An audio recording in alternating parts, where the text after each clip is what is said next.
Bonjour chers internautes, bonjour aux Ivoiriens de la diaspora, bonjour à tous ceux qui nous suivent, bonjour à vous qui aimez ce que nous faisons. Voilà, vous qui aimez le TEFA, vous qui aimez la vision nationale commune. Alors, dans cette formation, nous proposons d'expliquer ce que c'est que la VNC aux Ivoiriens, mais surtout d'approfondir chaque point de la VNC pour qu'ensemble, nous puissions comprendre très clairement de quoi il s'agit. Et ensuite, que chaque Ivoirien puisse comprendre ce que peut apporter l'application et l'adoption de la VNC dans sa propre vie. Et comprendre donc, enfin, l'utilité pour nous tous de nous battre pour changer les choses. Alors, quand le TEFA nous parle de la VNC, la VNC, il faut entendre par là la vision nationale commune. Alors, comme on dit, c'est une vision. Une vision, c'est une orientation. Une vision, c'est une manière de voir les choses qui doit pouvoir changer à un groupe son destin, son avenir et son vécu. C'est ça la vision. Alors, nous voulons que cette vision soit nationale. Elle est nationale en ce sens que nous voulons que cette vision soit portée par tous les Ivoiriens. Et nous disons encore que notre vision-là, la vision nationale commune, elle doit être commune. Commune parce qu'elle doit bénéficier à tous les Ivoiriens. Alors, chers Ivoiriens, laissez-moi entrer en l'eau profonde pour vous expliquer le pourquoi des choses et la profondeur et l'étymologie des mots choisis, mais à la fois la profondeur des choses. Il faut savoir que l'économie politique présente trois grands facteurs de production. Dans ces facteurs de production, l'économie politique nous énumère d'abord la terre, le travail et le capital. Donc, la terre, le travail et le capital. Si nous parlons de la terre est considérée comme un moyen de richesse dans l'économie politique, mais c'est une richesse naturelle, une richesse mise à la disposition de tous les hommes sur la terre. Le travail est l'élément actif qui doit faire de sorte que cette terre soit valorisée et que cette terre devienne productive, que cette terre puisse profiter aux hommes et les femmes qui vivent dessus. Donc le travail en économie politique est l'essentiel pour produire. Donc quand on dit production, il faut travail. C'est travail d'abord. La terre est importante, mais s'il n'y a pas le travail, cette terre ne sert à rien. La preuve, je m'en vais vous citer des exemples. Le Japon. Le Japon a une terre difficile à maîtriser. Et la terre du Japon, c'est toujours des calamités, des tsunamis, des tremblements de terre et autres. Et pourtant, ces Japonais-là sont les meilleurs en matière de production intellectuelle. Et leur production intellectuelle leur a permis de créer des technologies hors normes. D'ailleurs, est-ce que tu sais, chez Ivoirien, que la puce que nous utilisons pour mettre dans le portable est faite à base de sable? C'est le sable qu'on fond pour créer cette puce que vous avez.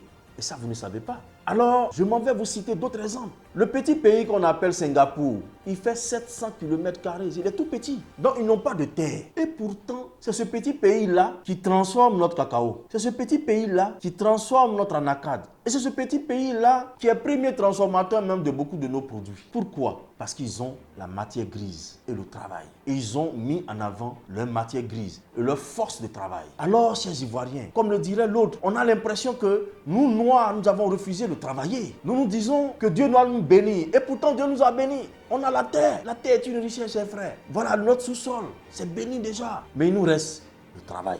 Là, la matière grise a fait fonctionner. C'est ce qui manque. Et les trois facteurs de production, vous avez le capital. Oui, c'est important le capital. Mais pour celui qui a ça, la matière grise, il peut réussir à avoir la terre des autres pour produire, mais aussi avoir le capital qui convient pour pouvoir lancer tous ses projets et ses rêves. Voilà l'élément le plus important. Alors, lorsque une nation décide d'aller au travail, les populations décident d'aller au travail, il faut faire le choix entre le type de production que vous voulez avoir. Dans les années 60, on n'avait pas l'instrument technique qu'il fallait, on n'avait pas l'expertise qu'il fallait. Alors, nos dirigeants ont fait le choix de nous amener à l'agriculture. Et nous sommes limités à l'agriculture, à produire et à vendre ici notre cacao, à produire et à vendre ici notre EVA, à produire et à vendre ici toutes nos matières premières que nous avions, n'est-ce pas? Mais aujourd'hui, la force du travail doit nous conduire vers de nouvelles horizons. Et ces nouvelles horizons, c'est ce qu'on appelle la transformation. Voilà, l'industrie. Alors, chaque époque, son travail, chaque époque, ses pensées, Chaque époque, sa manière de voir le travail. Il y a eu l'époque où nos aïeux étaient des chasseurs, des gens qui faisaient la cueillette, simplement. Après, ils sont devenus des agriculteurs pour produire. Après, ils ont évolué. Et aujourd'hui, les Blancs, ils ont évolué. Et nous restons assis, on est planteurs. Et quand on n'achète pas nos matières premières, on cherche à discuter, négocier pour qu'on augmente le prix. Alors qu'on pouvait se limiter là, à se mettre à transformer notre cacao en chocolat et puis le vendre, on va gagner beaucoup plus d'argent. On peut se limiter à créer l'anacarde de façon transformée au fini et le vendre, gagner beaucoup plus d'argent. Voilà, c'est ce que nous conseillons au niveau de la VNC.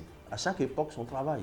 À chaque travail, son temps. Nous sommes dans le temps de la révolution industrielle. Les Blancs là-bas, ils ont fait leur première révolution industrielle. Ils ont fait leur deuxième révolution industrielle. Ils ont fait troisième. Actuellement, ils sont à la quatrième révolution industrielle. Le système, des expériences et nous. Voilà. Donc, quand on parle de la VLC, le premier élément que la VLC conseille, c'est la transformation locale de toutes nos matières premières. Donc l'industrie aujourd'hui s'impose à nous. La transformation de nos matières premières s'impose à nous. Apprendre la technologie de l'industrie s'impose aujourd'hui à nous parce que nous devons évoluer simplement. Parce que nous devons passer à une autre étape simplement. Parce que l'économie même qui divise la force de travail en différentes catégories nous parle de ce qu'on appelle le secteur primaire qui est l'agriculture. Mais aussi cette même division-là nous parle du secteur secondaire qui est la transformation, la valorisation et autres. Et le secteur tertiaire qui est les services. Ah ouais, prestations d'internet, prestations, ça ce n'est pas productif. Ce qui peut produire et permettre à tout le monde d'en bénéficier, c'est la transformation de nos matières premières. Voilà. En économie, on parle également de l'avantage comparatif. L'avantage comparatif, c'est ce qu'un pays, une nation a de particulier.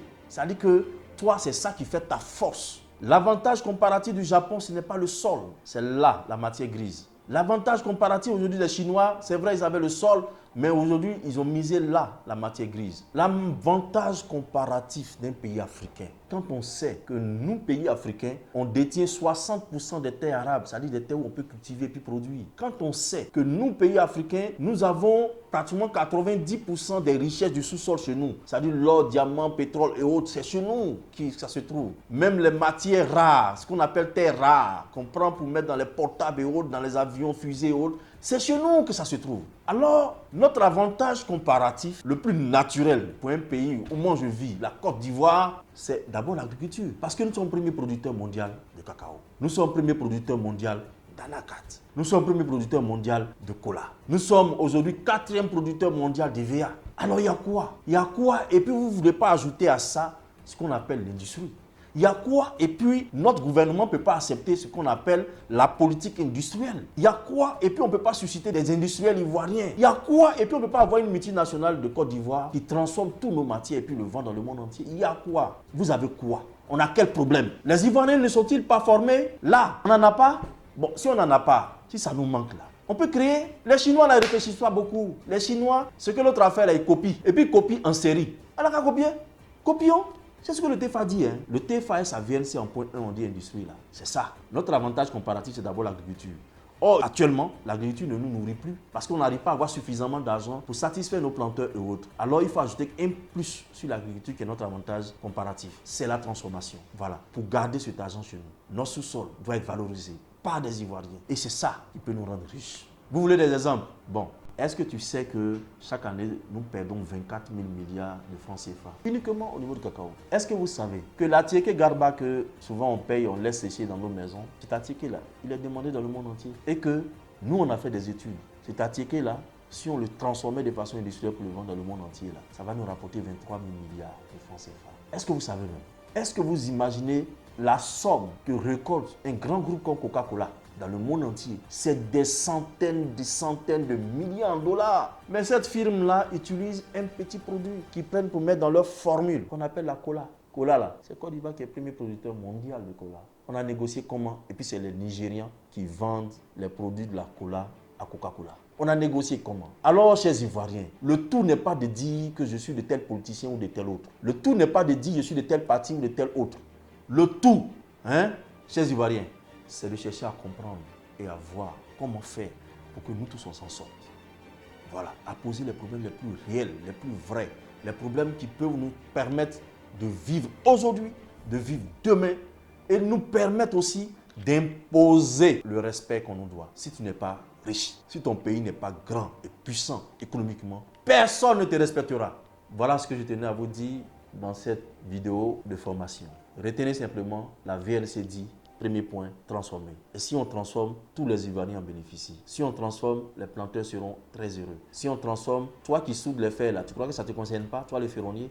Mais si on transforme là, ça te concerne. Parce que tout l'argent qu'il va avoir, ça va te bénéficier aussi. Voilà, donc ça nous concerne, nous tous. C'est pour ça que nous disons, c'est une vision nationale commune.